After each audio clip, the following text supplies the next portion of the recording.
There's kids up there!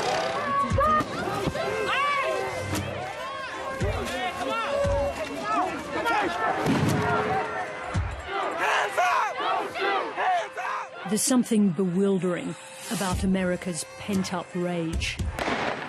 Living in it and watching on helplessly as an outsider, you look around for solutions and don't find them. Every 20 hours, a person is killed by law enforcement in the United States, and every 40 hours, a black person is killed by law enforcement. Now the city of Minneapolis is roiling in anger and despair after yet another police killing of yet another young black man. Only a few kilometers from where another reckless policeman is standing trial for the killing of George Floyd. What do you want? I can breathe.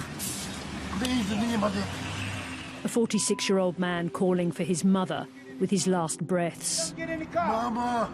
Get up and get in the car right. Then suddenly, a new violent scene is playing on America's TV screens and social media feeds.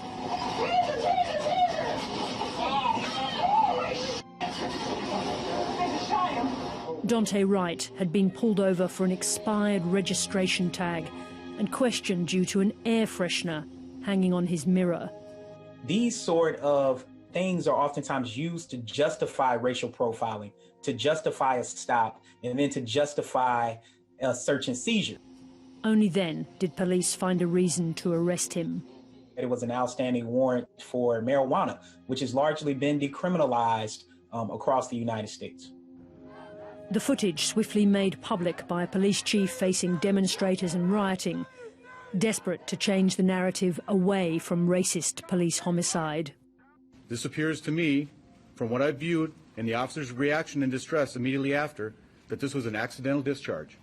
My heart is literally broken into 1,000 pieces, and I don't know what to do or what to say. Black people are more likely to be stopped, more likely to be profiled before they're stopped, more likely to be searched and questioned. They're also 3.5 times more likely than whites to be killed. The officer who used her gun thinking it was her taser, Kim Potter, a 26-year veteran of the force, was charged with second-degree manslaughter. I watched that video like everybody else watched that video. That woman held that gun out in front of her for a long damn time. A long damn time.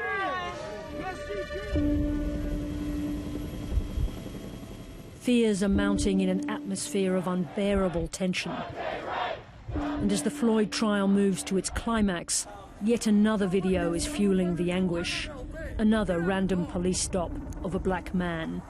Get out of the car now! Get out of the car now! This one in the state of Virginia, where a serving officer in the U.S. Army is in fear for his life. I'm honestly afraid to get out. Can I? Yeah, you should be. Get out. Lieutenant Nazario had another reason not to reach back into the car. He had his own gun there, his legal right in Virginia. That's why he had himself as far out of the window as he humanly possibly could without reaching down to touch that seatbelt, because reaching down to touch that seatbelt would also be putting his hands somewhere near that firearm. These indelible images, the calm but fearful black victim, the hyped-up hair-trigger cops, the clearest proof of what it's like to be young and black and driving a car. Please talk to me about what's going on. Put your hands behind your back. In the final moments, the lieutenant was dragged from his car at gunpoint. All you have to do is listen. He told me that he was terrified that now that they had him out of the vehicle, that he was going to die right there on his face like an animal. Far too often, horrific. But as always, there are two Americas and two audiences. And what about the 3 officers that were shot in Georgia this morning after a high-speed pursuit? We forget about that story as well. Sean Hannity on Fox was haranguing his audience with a monologue about the shootings of policemen across the country. And in New Mexico, they just released footage showing the horrific murder of Officer Darian Jarrett, who was shot and killed at point-blank range. More than 50 years ago, Martin Luther King famously said, that the ultimate weakness of violence is that it's a descending spiral. More than 50 years later, that still descending spiral of unremitting violence may seem bewildering to outsiders, but to many Americans, the only solution is to arm themselves and carry a gun wherever possible. Open the door, get out the car! But then add fearful angry cops into the mix and the ubiquitous presence of guns that makes them fear every traffic stop could be a shootout. Add to that the undealt with racism, ingrained, historical and ever-present, conscious or unconscious. Now throw in the irreparably divided media narrative.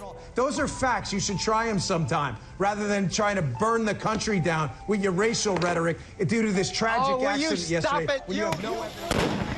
And all this only days before Derek Chauvin's jury retires to decide his fate and perhaps that of the country.